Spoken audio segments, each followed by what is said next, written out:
We're going to make plays. We're going to play hard. We're going to do what we got to do. O-line, D-line, toughness, toughness, toughness, toughness. Hey, Buckeye Nation. Welcome to the Buckeye Cast, your only commercial-free Ohio State football podcast. These guys were born and bred in the Buckeye State, and they like to talk Buckeye football and drink bourbon. Subscribe and leave a review wherever you get your podcast. Now, pour a drink and pull up a stool. Here's your host, Joe Warwick. It's time! 5'10", 5'9.5", 5'10", about 170, and fucking yoked. And the kid's 14, man. He's fucking nice. He's not. Now Quincy's probably 6'1", 180 something pounds, fucking yoked. But what grade is this exactly now? This is 9th grade. Okay, but so I think Quincy's yeah. Sam's really young in this class. He's only 14. Yeah, that's true. All right. He'll turn 18 right before he goes to college. He'll graduate at 17. Yeah, unless I reclass his ass to try and get a Scally. Yeah, get some. I hear you can get some good NIL money if you reclassify. Dude, apparently there's lots of dudes. Actually, one of the D tackles just committed to Boston College from his team that he works out with all the time. Yeah, big fucking black kid. But all the thing is, Sam works out like that. All those upperclassmen, they all fucking love Sam too. So yeah, Sam doesn't feel ostracized. That was I was worried about. You know, he's ostracized, and now. Yeah. But no, they're lingering shit. Yeah. All right. Good. You guys have anything specific you want to talk about tonight before we get going? I was just going to touch on like position changes. We got some guys not really practicing much because of injuries.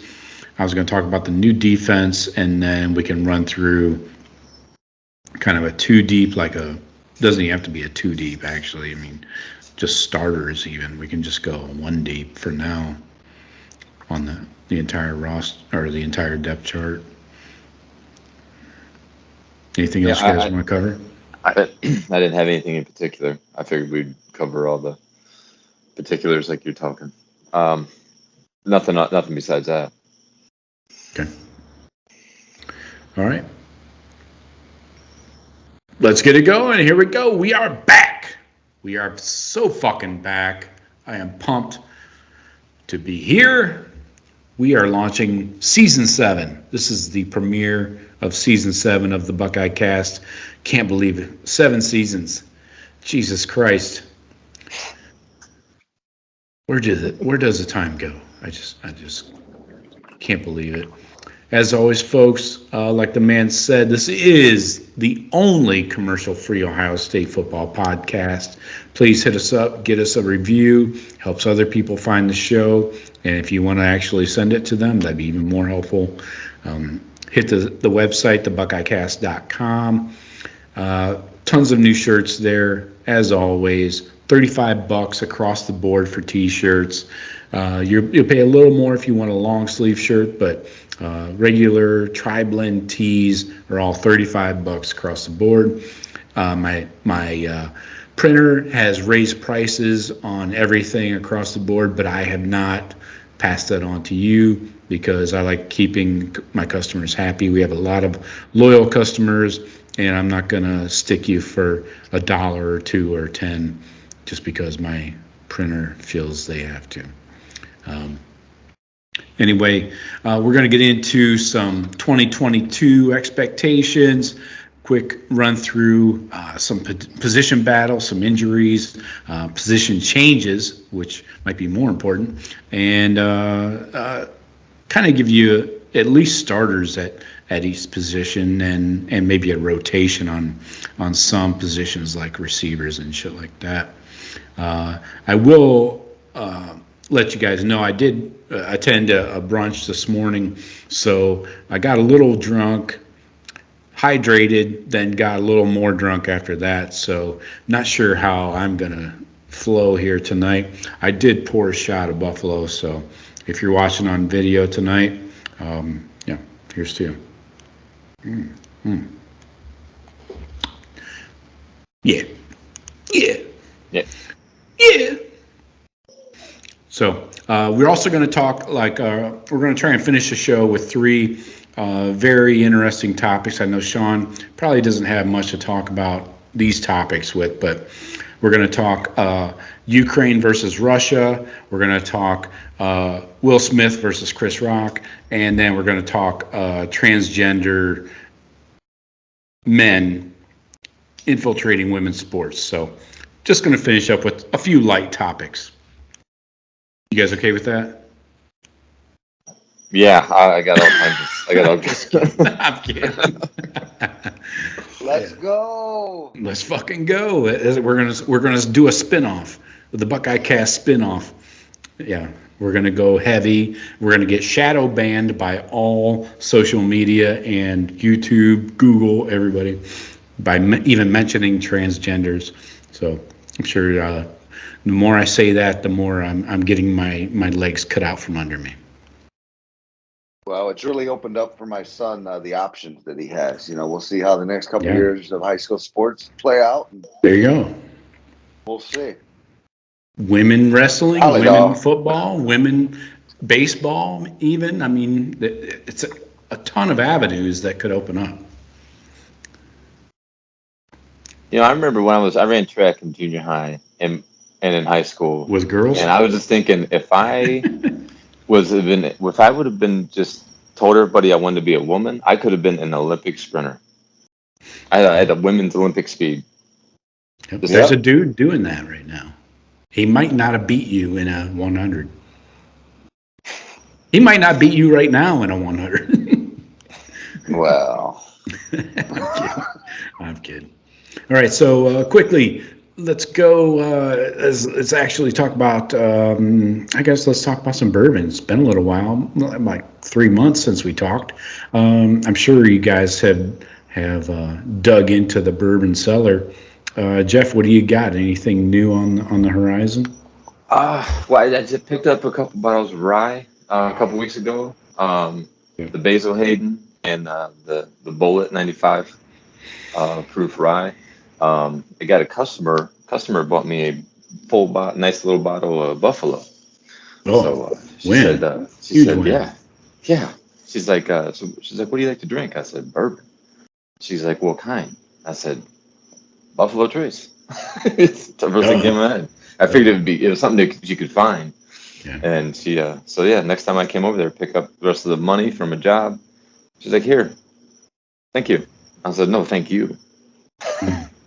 So, picked up a bottle of Buffalo, got some rye, still got the old Forester.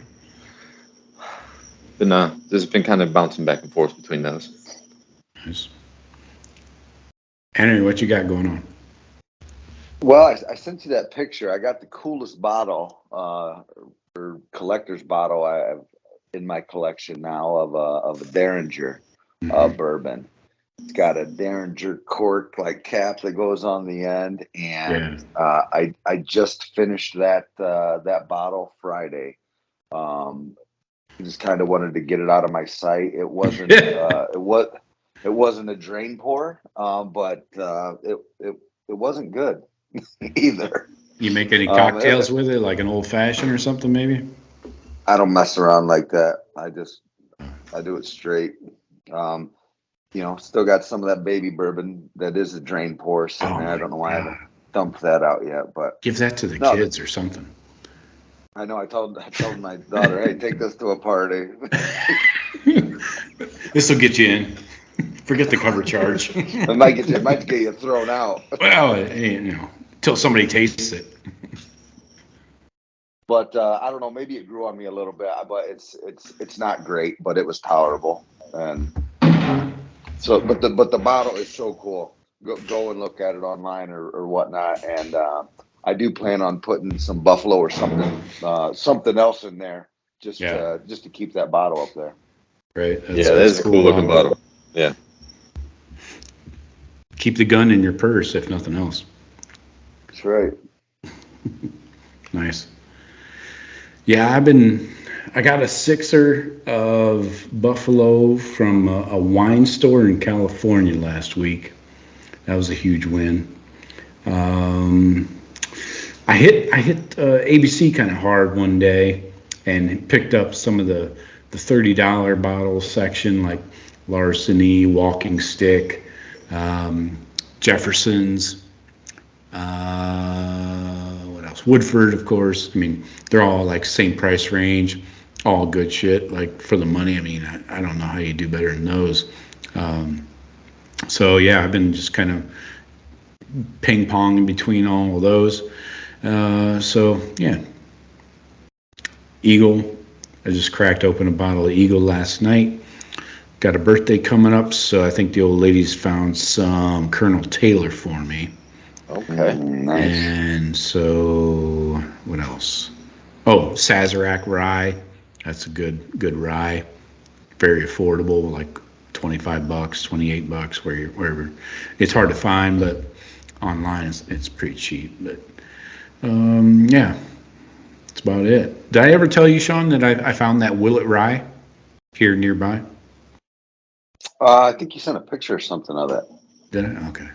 Yeah, that's good stuff. I like that. I don't know if I've tried that. I've got a Willet out there. I don't know if I've got a Willet and a Willet rye. But I know I've got a Willet bourbon. Yeah.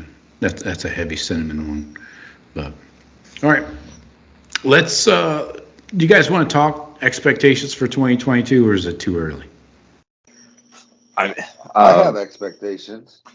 Yeah, my expectation was from the last minute of the Rose Bowl. My expectations are national title. Okay. I mean that hasn't changed in about 6-7 years. I mean, I'm expecting us to play for a title this year. Yeah. I agree. I think this is I know it sounds like Homer Buckeye shit, but it's still loaded, and I'm super excited to see what changes on defense can be made. The players are there. It just needs to be the way they're playing and the formations and what they're doing. And I think we can be the team. The offense should be pretty good, I'm guessing. Yeah, I mean, we could have the best quarterback, receiver, and running back in the country. Yeah, not sure we ever had that before. With the stud O-line. Right. It should be. What should be a stud O-line. Mm-hmm. Yeah, right. I mean, with the talent, we keep, amassing all this talent. Each year, we bring all these guys in, and as they get older, there's only 4 teams in the country that bring in the talent that we do. So they should all think that, well, if we get the most talent, let's put it all together and win the title. So, if recruiting slides, my expectations might slide. But they keep recruiting at this level and bringing in they tell us how great all these players are.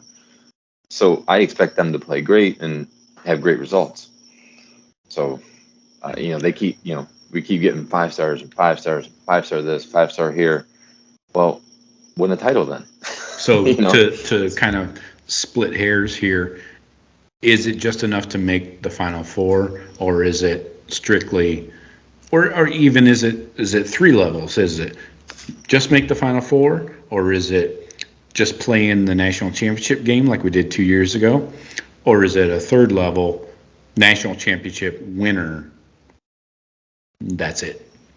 Well, I think this early in the season, it's national championship is what it is. Now, if we get 6 games into a season and it looks like Alabama or Georgia or somebody that's off the radar, a Clemson, a USC, a A&M, somebody like that, just takes that next step and they're just playing out of their minds, then certain seasons it's just like, okay, this is their season. Who's going to beat them? Georgia this year, right? I think I called them wire to wire. Georgia was loaded.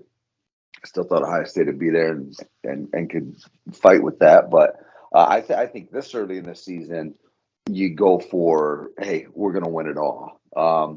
Now, if Stroud or somebody or Henderson or somebody goes down and you got to reevaluate, then then the dynamics change.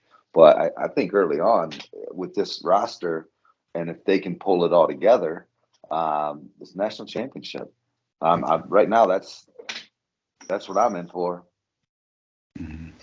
Yeah, it's impossible to go back to back like we saw in 2014, 2015. Bama's like the only team to do it, really. I don't see Georgia doing it, is my point. So obviously Georgia's going to be in the mix, but yeah, I agree. This is the time. I mean, you got a second-year quarterback. All these young guys that were first and second-year players last year have a full season under their belts. And again, like you mentioned with the O-line, Jeff, I think everything's setting up well. This defense doesn't have to be like, a lockdown top 5 defense, just like top 20, top 30. But why can't it be? We got the dudes. I'm not saying it can't. I'm just saying this is my threshold of, it doesn't have to, because we're going to score some fucking points like we did last year. We were the number 1 offense in the country statistically in points and yards and shit.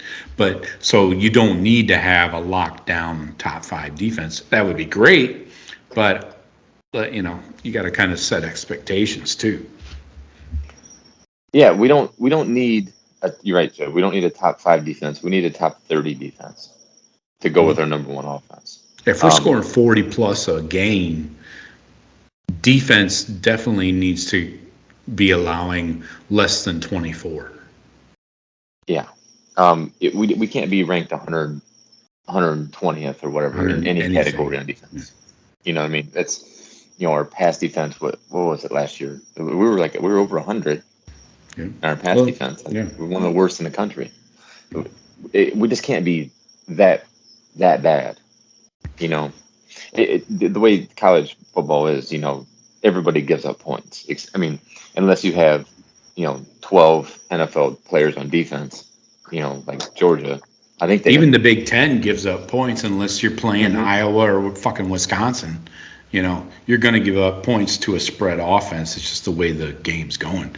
I mean, yeah, you're not going to give up the same amount. We run with. I mean, there's so many more possessions in the game with the way Ohio State likes to do it. And I'm with you. It doesn't have to be. We are going to give up some points because we're going to score 50. So that means you're going to have a hell of a lot of opportunity to score some points yourself. Exactly. It needs to be tighter. I mean, I don't want to be there clutching my pearls, with fucking a minute left, and I think all these guys are going to go right the fuck down and score on us. Yep. I want to know that we got dudes out there that can make it happen. And I don't know. I want to see a Buckeyes defense. I don't care if at the end of the year it's statistically ranked 30th. That's fine with me. I'm with you guys.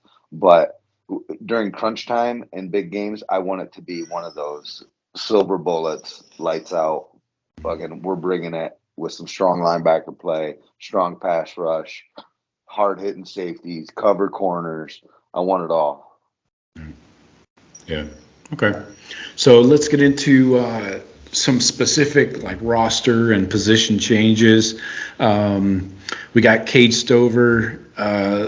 Stop me if you heard this before. Cade is playing offense now. He's going back to tight end. I understand why he went to linebacker for the Rose Bowl. I mean, they were down serious numbers, and he brought the juice. And I don't know if he had a great game. Definitely brought some energy though, so and some passion. You got Paris Johnson flipping over from right guard to left tackle, his natural position. A couple more minor changes on the defensive side so far that we're aware of anyway. Legend Cavazos is flipping from a corner to what they're calling a cover safety, so like a nickel safety. Almost like we used to call it a slot corner. You know, he's been battling injuries, up until this point, and not my favorite guy on the team, honestly, because of just the way he plays. I'm not a big fan. Mitchell Melton, guy that was a linebacker, came in. He's up to like 260 now, and nobody needs a 260-pound linebacker in this defense. So he's flipping down to the D line, probably D end, really getting in there with Larry Johnson, learning those pass rush skills. So that's his strong suit is rushing the quarterback. And then Ronnie Hickman, leading tackler last year, he is flipping out of the box basically to more of a field safety, like a free safety almost. And I think you're going to see a mixture of Proctor and Court Williams down there in the boundary, fitting into the run defense more. Well, what about the transfer that Knowles brought in with him? Sounds like he brought one of his guys. Exactly, yeah. McAllister is he's a slot, or what they're calling a nickel safety, so he'd be that slot corner interior guy that's covering a receiver. Let's jump right into that new defense. It's a 4-2-5 for the most part. They got the jack that everybody's talking about, jack/Leo. They're calling it a jack right now. So basically it's a weak side defensive end that will line up all over the D line. Sometimes he'll be over the nose of the ball. He'll be on the weak side, strong side. So this guy has his kind of liberty to line up wherever, but it's determined by Knowles, the defensive coordinator. So Knowles is telling him on this play, because of this formation, this setup, this is what you need to do. You need to attack tight end side, or you need to attack weak side, whatever it might be. So the jack is going to be an interesting position, because I think we have a ton of dudes that can play that type of, fill in, attacking with size kind of position. I don't know. It makes me a little nervous. I haven't really followed this, and it's really the first time hearing of your 4-2-5, and I feel like teams was able to fucking run all over us with that type of a defense that we were running, and it scares me in the Big Ten. I think it's great when you get into the playoffs. That scares me in the Big Ten. Well, yeah, you're not going to run a 4-2-5 out there against Wisconsin and Iowa, and in short yardage and against Michigan, and Michigan State, and Penn State. In certain cases, yeah, but most teams now, even in the Big Ten, are running spreads, and this is like he has said. Jim Knowles has said, this is a safety-driven defense. That's the focus. That's why there's 3 safeties, 2 corners, typically. So when you're thinking play-specific down, you're drilling down into that. Wisconsin, Iowa, yeah, you're going to go with a typical 4-3. You're going to see a lot of, big linebackers in there, and they're going to run a more traditional defense. And same with Michigan, short yardage or whatever the formation might be. But so the point of this defense, though, the reason why they're running a 4-2-5 is because the goal, or the focus is they want to spill the ball outside, get their linebackers that are fast. They don't want slow linebackers. A tough Borland would not exist in this defense. You got to spill and kill. So they want to spill the ball outward, left or right, whatever, and then have guys on the outside to end it, Whereas instead of getting gashed up the middle like we have been for a few years now, it's kind of the antithesis of that, What do you think, Jeff? Yeah, I mean, it's going to vary, obviously, like you said, with the offenses we play, but there is going to be a lot of spread. I mean, we got guys that are trying to learn that new defense. So what we see, in the spring game, as far as people playing. It may take other guys till fall camp to really start figuring it out. I think there's going to be a lot of players that they're going to. It seems like there's going to be a lot of rotating just to try to get everybody on the same page as far as how that defense is going to work. Yeah. All There's the a lot names of teaching going on right now, and that's what you do in spring ball, Yeah, I mean, so a lot of guys they like you said, moving the safeties around, they may realize that Hickman, Ronnie Hickman he plays, he's more confident, and he reads the ball better when he's down in the box and instead of being that deep safety where they might be trying to put guys in spots and then realize maybe I need to take him back to his old spot because he's just not he's good enough, he just not reading it the right way. Yeah. The field safety is called the adjuster, and the boundary safety is called the bandit now. And then, of course, we mentioned the slot or the cover safety is basically your slot nickel. I mean, it sounds good that when you Hickman's back and Proctor healthy, and the guy from was it McAllister? McAllister, yeah. Yeah. Seems like just off the top of my head, those three seem like starters to me. Just because that guy McAllister, he knows the defense and he can help teach on the field. I don't know. I haven't seen any tape from that kid though. I don't remember him playing. He has multiple years starting at Ohio State.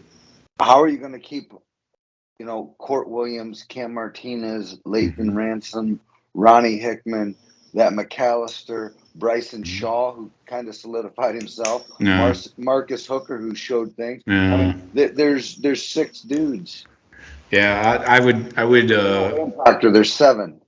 Right. I know, but I would. If I were Bryson Shaw and Marcus Hooker, maybe consider portaling soon, unless somebody gets hurt, especially Marcus Hooker. I think you're wrong on. I could do without him, big time. But Shaw is weak as fuck, dude. Fuck that guy. Oh my God. I disagree. Cover a post one time, motherfucker. Good hell. I know he had to pick against Michigan in the first quarter, but that was a gift. That was a fucking gift right in his fucking numbers. Well, you want to...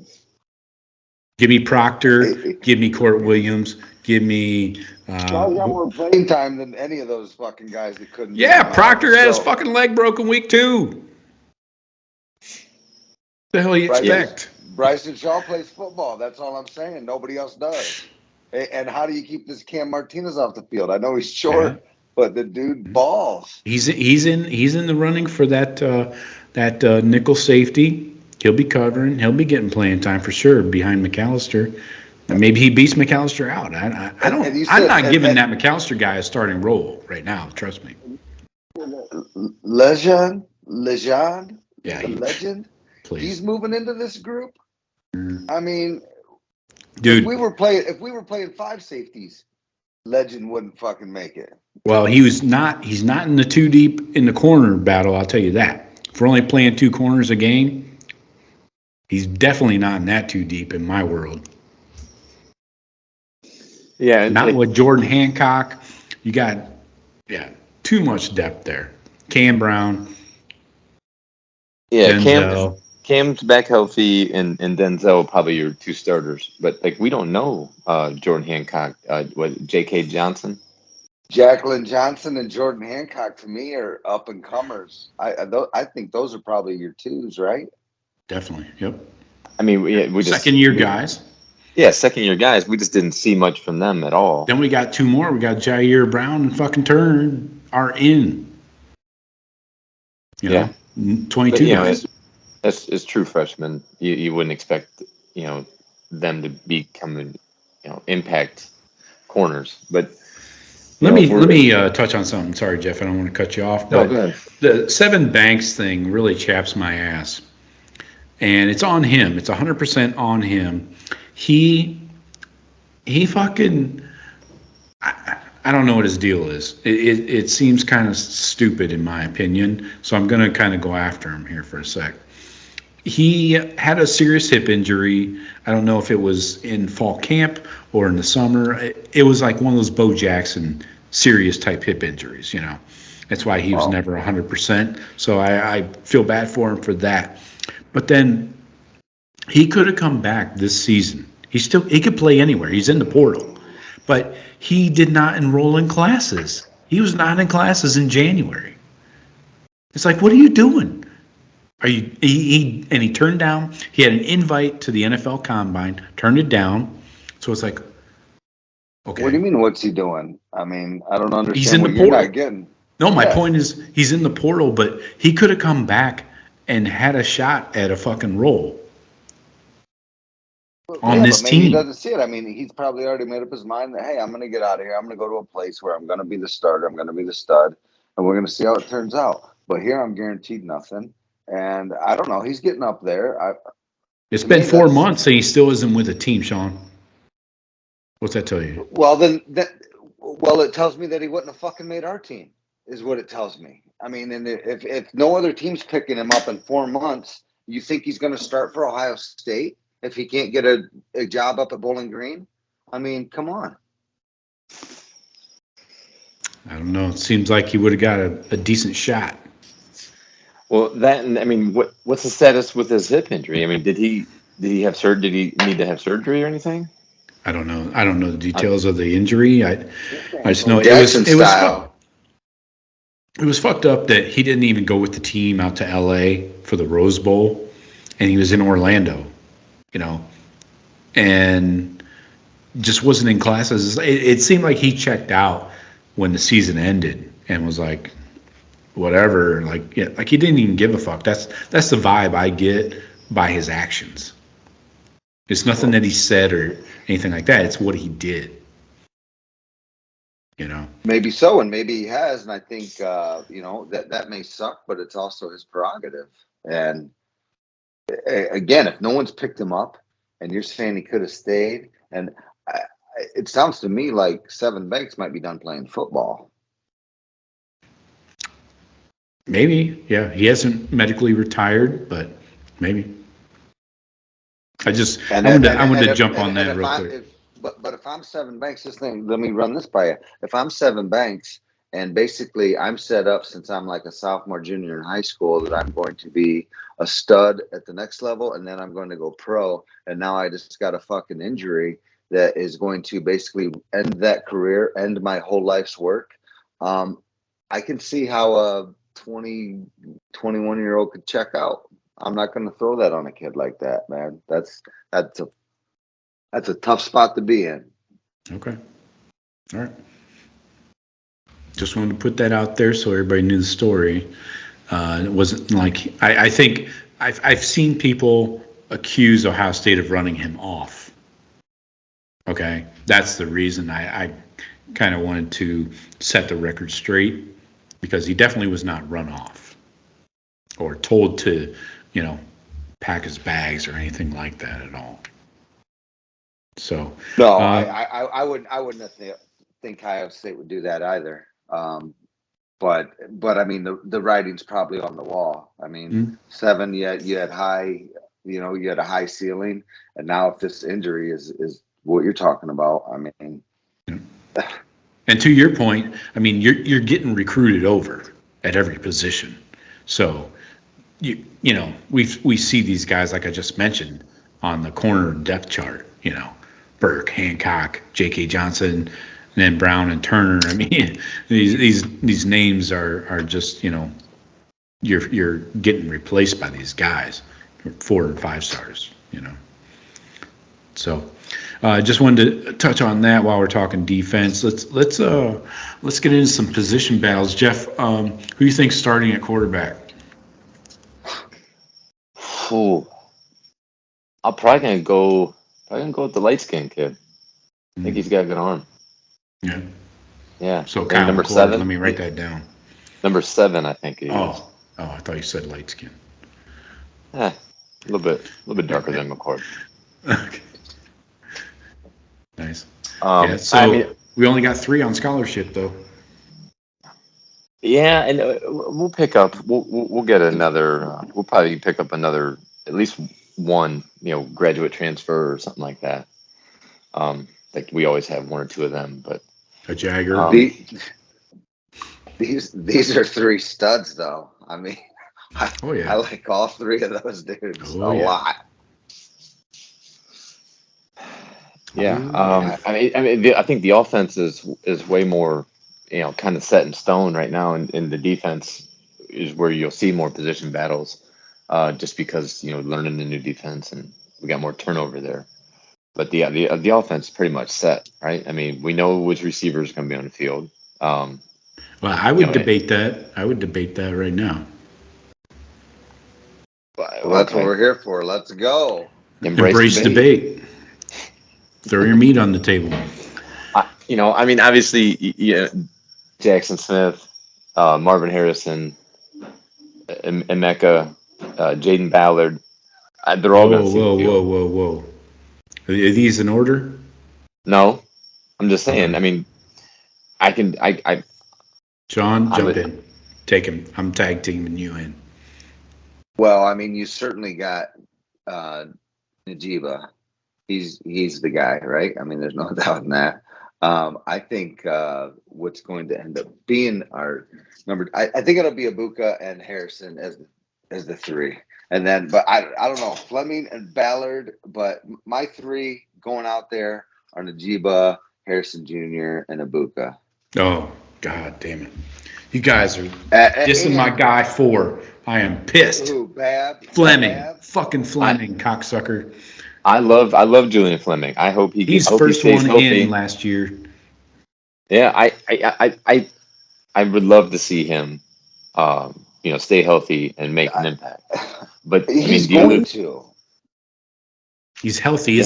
He says he feels 110% this camp. If barring injury, of course, we got to always, qualify it. So he is going to make.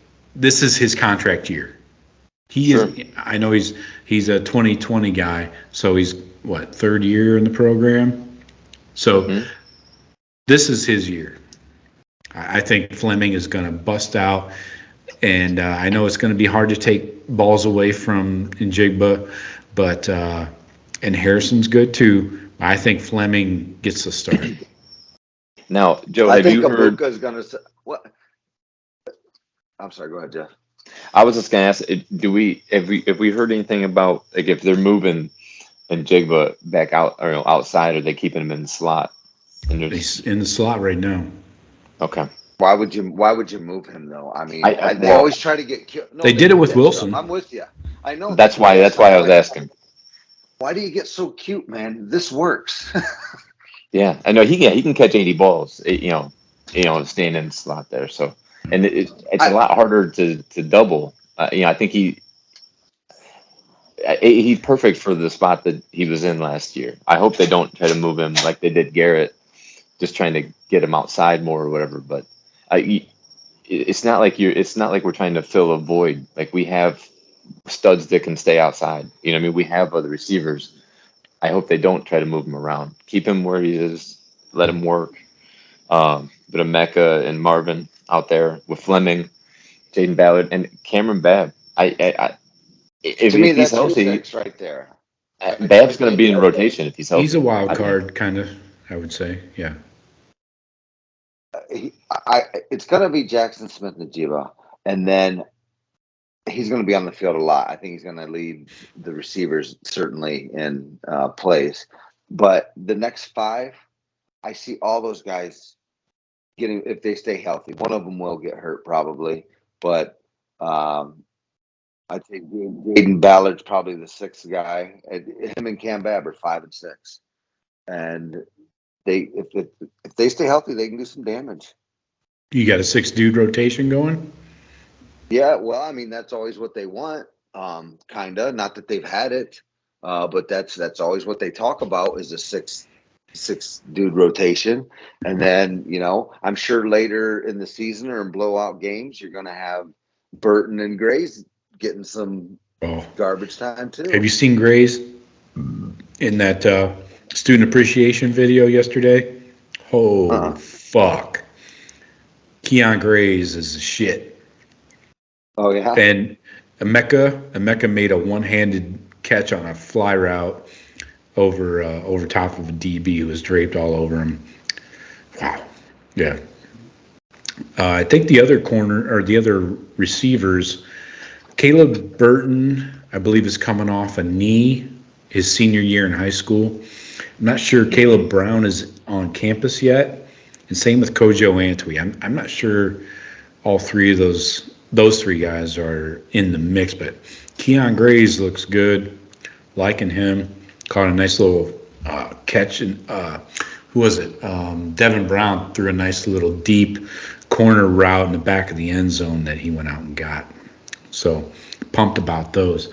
I think Ballard is going to be your kind of Jameson Williams type spot role, not going to be necessarily in the constant rotation. But I do agree with you guys in Igbuka definitely getting some catches and some reps. Bab is the one that really I'd love to see on the field. Not sure that we will. Yeah, you just don't know what you're going to get from him. Right. Yeah, we don't know if he's lost a step or two, from all the injuries. You can't. I mean, fucking 4 ACL tears. You can't be surprised. Hey, he's a step slower now. Hey, he's bad his knee. Yeah, this is had his knees cut open a couple times. Yeah. But I hope just him and Fleming really. Yeah, they both seem like really good kids. Fleming, I've been super pumped about him since we signed him. I shit myself when he got hurt in the Rose Bowl with his shoulder again. Yeah. Popped his fucking shoulder out on the sideline. It's like, Jesus Christ, are you kidding me? But he's back, like he says, 110%. So let's shuffle on down to the running back room. I'm really concerned, Shawn, about Marcus Crowley. Another injury he's coming off of, and we got some depth there, obviously with Travion and Pryor, but then Mayan's been really solid as a backup to Travion. You got Dallin Hayden coming in as a freshman, so you got any concerns about Crowley's future? Possibly. I mean, what about what's the deal with Pryor? How's he looking? Well, he's a different back. I would say he's going to end up splitting some time with Mayan for Travion's kind of backup. So he's going to get a few carries a game for sure, and he's got those hands out of the backfield. Yeah, I would like to see probably if I was picking that offense, like your punt returner, kick returner, I would go Pryor and Igbuka. I don't want Jackson Smith and Jigba catching punts. Okay. We don't need him catching punts back there. We have plenty of dudes. Cam Martinez, some of those guys are just electric, in the open field. We don't need to risk our All-Americans, first-round draft picks. I don't think. I don't think Jackson Smith would be head and shoulders better punt returner than anyone else on the team where we would have to play him there. I would say keep him strictly on offense, use some other guys. So running back, though. Yeah, I mean, I think Pryor would be the ideal kick returner. But Igbuka looked, he was unstoppable against Utah. No, but like starting running backs, we're talking about running back depth. Yeah, Trey. Yeah, it's going to be. I think Pryor's going to split with Mayan. Crowley, another injury, another year. So he's hurt right now. Crowley is. Yeah, he's not. Yeah, he's not practicing with the team. He's doing like individual shit. Oh boy. Another knee. Yeah. So. Yeah, that's tough. Yeah. But yeah. So you hate to see it, but I think I've gone back. It's been fucking 3 months since the Rose Bowl, 3 or 4. I've watched pretty much every game. I've only watched like half of the Michigan game. I have a hard time watching the second half. But anyways, I've watched pretty much every game about 5 or 6 times, and Mayan brings a different change of pace, man. He's more patient. He waits for his blocks to set up. These are things that Travion will probably learn, but I'm just saying, Mayan, he's a good fucking runner, man. I think he could play at like any Big Ten school, like start. You know, if he didn't have a Travion in front of him, I picture him like a Mike Weber almost, just a little bigger, you know, a little heftier, more between the tackles guy. So, yeah, I think Mayan, and they're going to try and get Pryor some carries, because that first year was a little rough on Pryor physically. But I think that's going to turn into a nice change of pace, and when Travion moves on and Mayan, I think Pryor could end up being the guy. But Travion can't even go this year. Right. I know. 4 more years. I know. So, who knows? The portal is always open. It's always on and popping. Tight end. We got Cade. So Cade went from probably the 6th linebacker to tight end number 1. He was tight end 2 last year. So with Ruckert gone, he's probably your number 1, at least in line blocking tight end. But you still got Mitch Rossi. Jeff, give it to me. Mitchell Rossi. Thank you. Then you got Royer. Joe Royer, I don't know. I'm interested to see what this guy brings. He's about 240, so he's about 20 pounds lighter than Stover. Big guy, you know, he's tall. But I'm curious to see, because he was redshirted. This is his 3rd year. We're going on his 3rd year in the program. So I'm curious to see what this guy brings. He's definitely going to be more of a receiving tight end. I don't know if he can put on more weight between now and the fall to be an inline blocker type, you know. So what's my boy Geese Scott up to? I'm very concerned about that. Because I haven't seen him in a week. He was not at interviews this week with the tight ends and the O-linemen, and then he was not at the Student Appreciation Day yesterday. Right. Yeah, I'm very concerned. Really? Oh, man. That sucks. I love me some Geese Scott. I was hoping he'd be up to about 245, 250, and about to make people look stupid. He was a top 5 wide receiver coming out of high school. Kevin Wilson was saying that he stays around 230, 235. He's not going to be an end of the line, inline blocker like a Stover, but he's got the hands, obviously, and the athleticism to be that receiving tight end, you know, like we've seen from. Can chip somebody. Sure. Yeah. But I'm really concerned why we haven't seen him, or the public hasn't seen him in a week. So I don't know. Yeah. Who knows? Well, I guess we'll get some clarity as time goes on.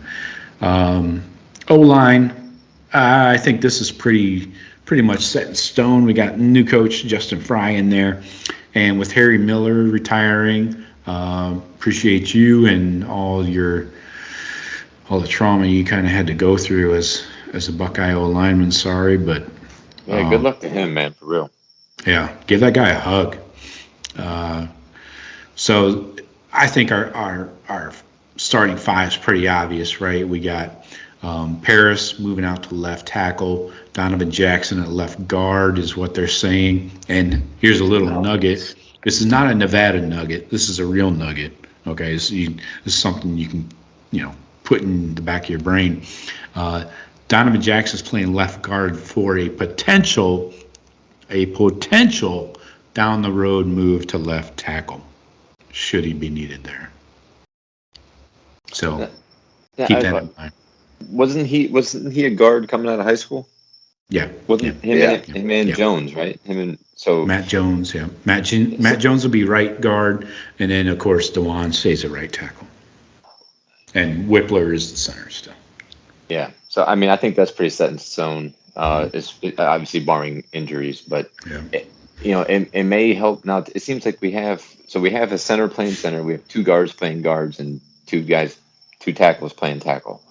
Whereas last year we tried to get we had four tackles, and maybe that was just maybe they were the five best we had, but I don't know. Like maybe I don't know. It didn't seem like it. We didn't seem as dominant as I thought we would be the way they were talking. It, for whatever those reason. tackles are. Yeah, you need those road grading, nasty guards. Yep. A little shorter, a little wider. Yep. I get you. I agree. Yeah. So yeah, the O line seems to be set in stone. It's just a matter of them finding their number 6, number 7, number 8. But is it deep? Is it deep enough? Who's the twos coming in? Enoch Vamahi. Yeah, you got Vamahi. You got Josh Harry Fryer. Miller's a big loss.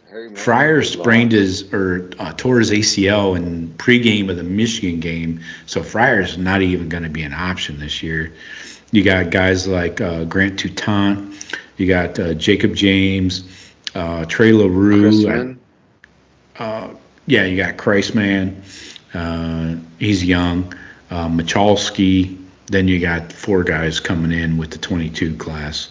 So those guys won't play at all. I can guarantee you that. But yeah, the depth behind the starting 5 is the huge question mark. You got to find the number 6, 7, 8, 9, and so on. So right, who do you plug in there?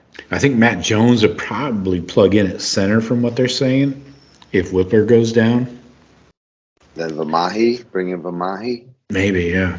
That O line after the front 5 is really up in the air.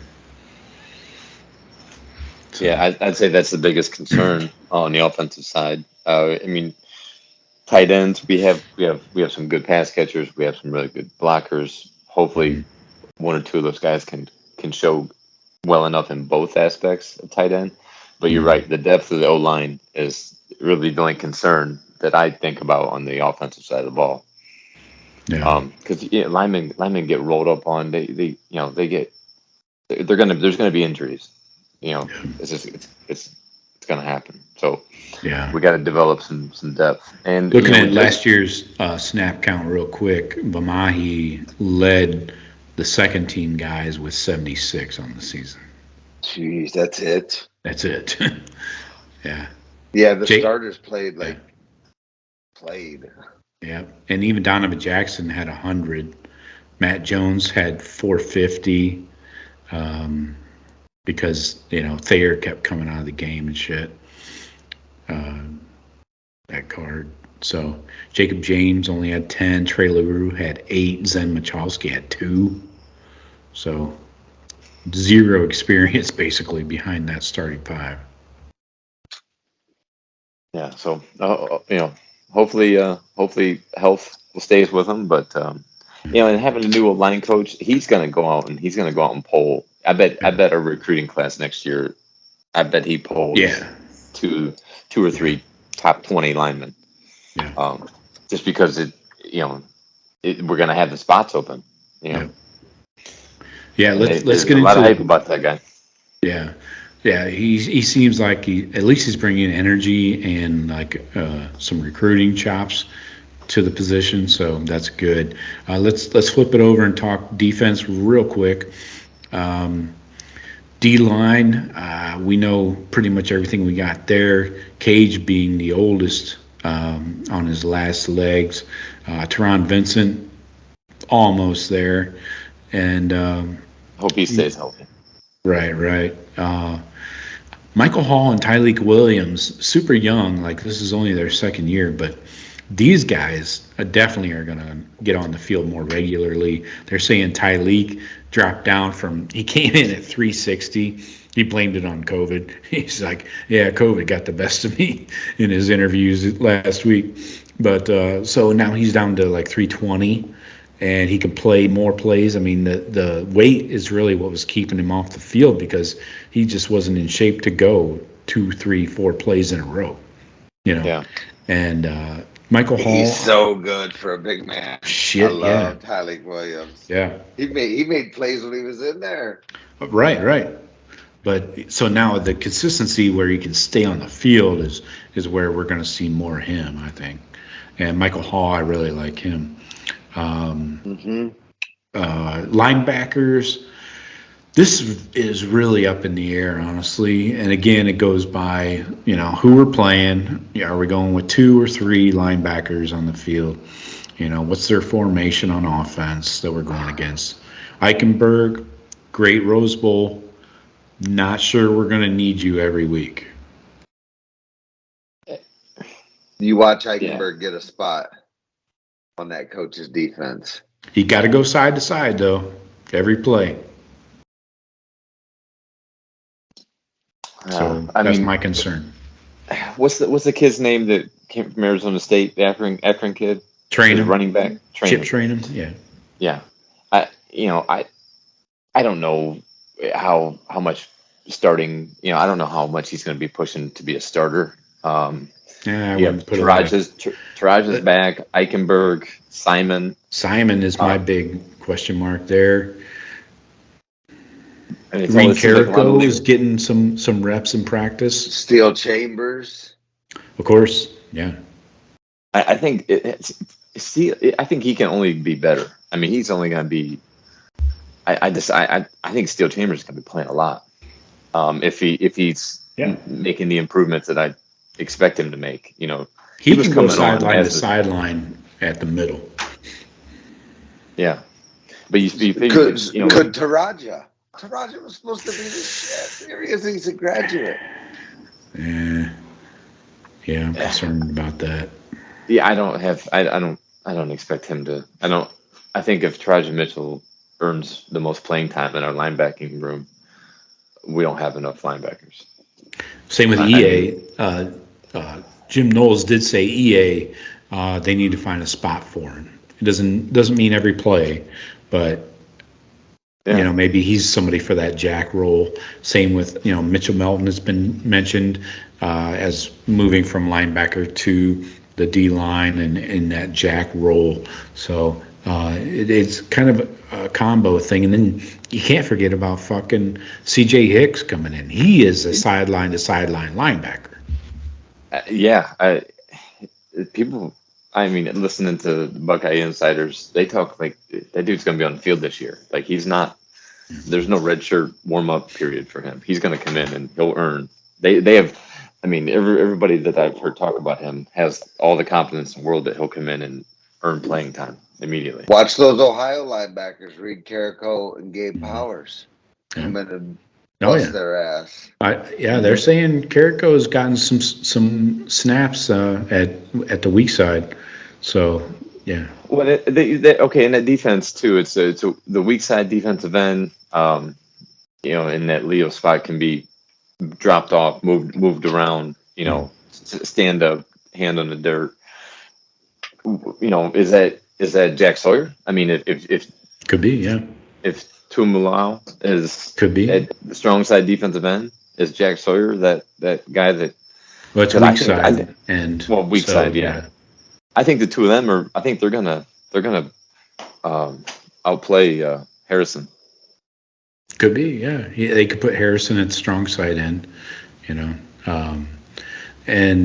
so on the linebacking front though, I'm really interested because there's so many bodies, and I know that's why Kate Stover got the hell out because there's so many bodies, and like I said, there's not a need for a 260-pound linebacker on this defense. Right. That's why Melton has moved down to the D line and the jack kind of role. So Melton, Sawyer, JTT, Harrison, and there's your defensive ends. You got Tyler Friday, JPP. Jacoby Cowan, he's injured, but I saw him on Instagram down in South Beach. So, are you really? What are you doing? Yeah. So, Caden Curry's been getting a lot of snaps too on that D line. He's been blowing shit up from the middle, the freshman. Yeah, he was a big get. when These are not Nevada Buck Nuggets, by the way. This is real talk. Right. But yeah, with like you said, Hall and Tyleek, I think are going to be our main two. Yeah, hopefully as long as they're in shape and can play. But yeah, the D line, we're loaded. Yeah, I think Sawyer and JTT. I just hope the two of them stay healthy because those guys can have 2 more years of dominance. right. So let's talk about corners and safeties here. New coaches at both positions. We got Tim Walton coming over from the NFL, former Buckeye, coaching the corners. You got Perry Eliano coming up the highway from Cincinnati to C-Bus, coaching the safeties. Unusual to have 2 different coaches there, kind of, in my opinion, but if it works, it works. So you got corners, Cam Brown, obviously, and Denzel Burke. Then, like we mentioned before, Cavazos has moved down to that nickel safety kind of role. And I think a lot of that might be flexible. They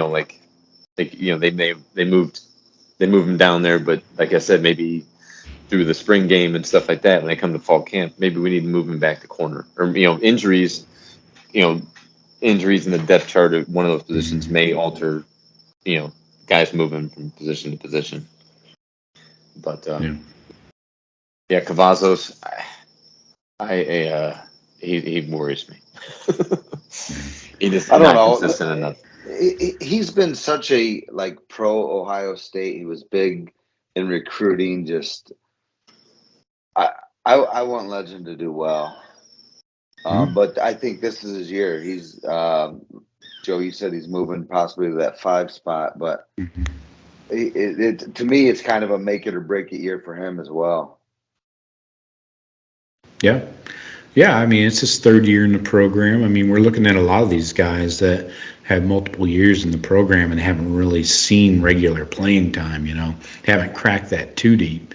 So I think you're going to see Jordan Hancock and J.K. Johnson take over those backup corner roles behind Cam Brown and Denzel Burke. Safeties, this is really where things got to get hashed out in this new defense because there's so many moving parts. So you got to start 3 safeties, but their positions are so different, like we talked about. Court Williams being that bandit, boundary safety that fits into the run defense is key because he's almost a linebacker size. He's fucking like 220, So then you got other guys that are lighter like Ransom, Martinez. Ransom, we probably won't even see this year until late in the season at best because of the broken leg he got in the Rose Bowl. Hickman moving back to that free safety role where he'll be all over the field. Oh, yeah. Then how do you work in Proctor? Proctor's not really doing any team stuff right now, still recovering from his broken leg in week 2. So really? Yeah. He's just doing individual stuff in spring. I'm sure he'll be back by fall camp, doing team stuff. But still, you don't know. A lot of that could be precautionary too. Yeah. I mean, they're not going to push a guy in spring for what, Yeah, especially it's Proctor. Like they know what they have in Josh Proctor. Yeah. I think I would imagine, his play. I think he was the best defensive back on the team. Prior to injury. But I don't know. I'm sure they're just. Hopefully, that's more just precautionary and not not like a slow recovery. Like he's not coming back as strong as we thought he would yet. I hope it's more just let's just make sure this dude stays healthy. This safety room is fucking loaded, dude. Don't forget about fucking Sonny Styles coming in the summer. He could crack the 2 deep by fall camp, end of fall camp. I think for that boundary safety. He's a player. He's a big motherfucker.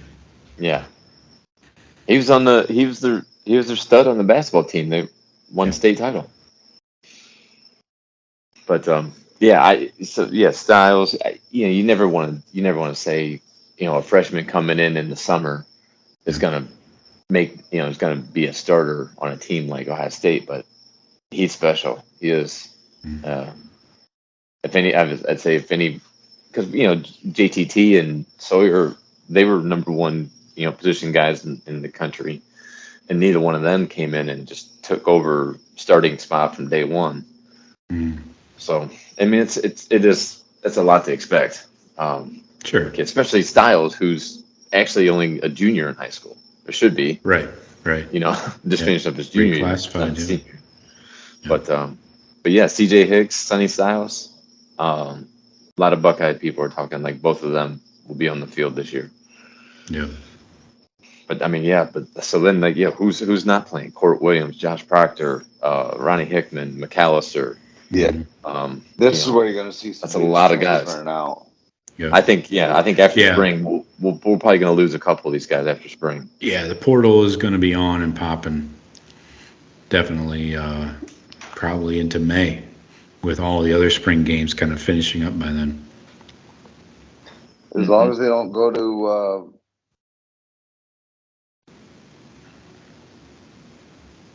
What? We lose you, Shawn? You left us hanging. Cliffhanger. Tune in next week, folks. Oh, Hey. what happened there? I dropped out. Yeah. You just teased us and then you dropped off. Where did I lose you? We don't know. Oh, Your last sentence. You're naming names. yeah, We're talking about the safeties. I lost it. Yeah. So, I mean, I think we're going to be losing a couple of these guys, and We were talking about You said portaling. you want to make sure they didn't go. You want to make sure they didn't go to some school. We didn't hear your school. Just whatever school that Michigan State, Penn State. Yeah. If you want to go to Boston College and Cincinnati and Kentucky, then hell yeah, good on you. Go find some playing time because there's a lot of, like you said, there's a lot of dudes. Right. Yeah, definitely. So. Yeah, and I don't want to see something like Jamison Williams, go to Alabama and then become the best in the country. Like he couldn't catch 20. He couldn't catch 20 passes for us, but then he goes to Alabama and he's fucking the best in the country. So. Joe Burrow. I mean, yeah, It's about timing, I don't man. mind that. I don't mind that because I feel like it's still a huge draw for Ohio State. You can come here, not play, and transfer out and go be a stud. But the training and the stuff that you're going to get at Ohio State for those first few years is invaluable. And it's better than most places. So if you can take advantage of that, then good on you. Yeah, exactly. All right, boys. Good show. How do you feel about doing a show after the spring game, or you want to wait until like later in the summer? When's the spring game? 2 weeks from yesterday. 2 weeks. Yeah, 2 weeks. Yeah. I say we do one. Maybe a week after that, and kind of see if there's any portal news. Because I know usually after the spring game, like you said, that's when you guys will start moving around. They get towards the end of the school year, Okay. So Cool. We'll set her up. Yeah, something right around May 1st or something like that. We should maybe there'll be some news worth catching up on. Sounds good. All right, boys. Have a good month. Have a good day. Have a good night.